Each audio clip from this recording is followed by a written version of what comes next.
Let's start off the papers this morning by looking at the Daily Trust this morning. That's our very first paper that we'll be taking on a Monday morning. Once again, if you just tuned in, we're saying thank you for joining us.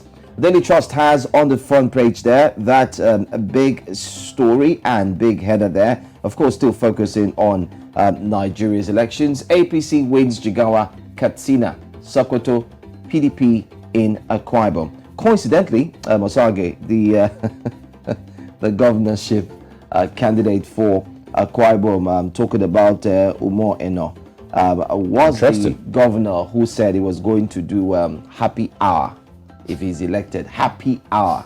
People are going to really enjoy themselves, and I think by looking at all indications and indices, Akwa Ibom people want to enjoy themselves. Akwa Ibom people are really going to have something to enjoy. Happy hour.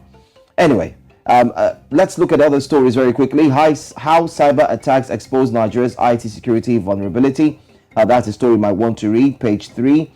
Troops repel ISWAP attack on Zulum's town. Page 29 has that story.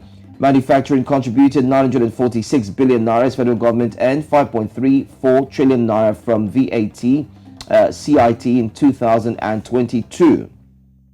And that big one, NNP leads in Kano, Binani, Fintiri, neck and neck. Gombe, Kwara, Yobe, Lagos, Oyo, Ogun governors re-elected.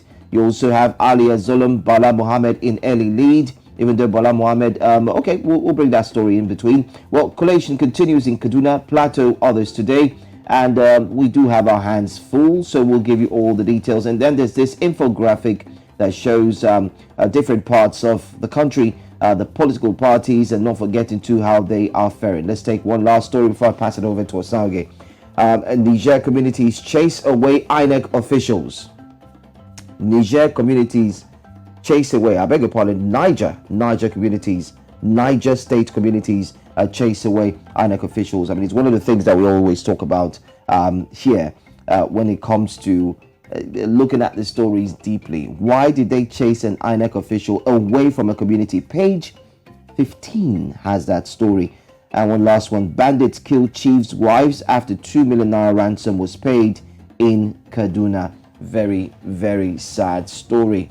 Well, that's all we can take from Daily Trust. An update as well from Daily Trust has it that there's a call for a curfew imposed in Kano State following the announcement made by INEC, and the governor has said everyone should keep calm, especially now that things looks to go all right, if you put it that way as well. All right, and now moving away from Daily Trust, still here in Nigeria, let's see what the Nation newspapers has for us.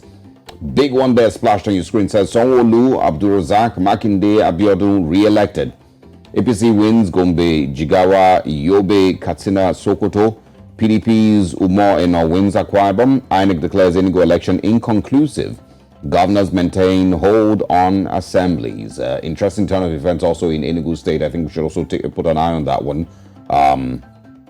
Also, what do we have here? INEC rules out repeat polls where thugs disrupted process. And it's one of the things we will be expanding, this week. What role should INEC have when there's violence and voter suppression and thuggery that, of course, affects the electoral process? Is INEC meant to do a rerun, or is INEC meant to accept the results exactly that way and, ask aggrieved persons to go to court? And of course, also, should INEC also find better ways to work hand in hand with Nigerian security agencies to protect the sanctity of the vote and, of course, the electoral process?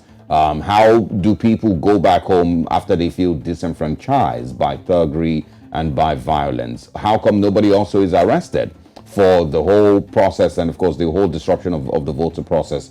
These are some of the things, that Nigerians always point out and say, it's not just bits, it's a lot of injustice, for, small or large number of people who tried to simply vote. So yes, we will be expanding that conversation this week. Also in the Nation this morning, 9 states to get governors elect today. It says also we're making ports better, says MPAMD Coco. Federal government gives 360 billion naira to new debt auction.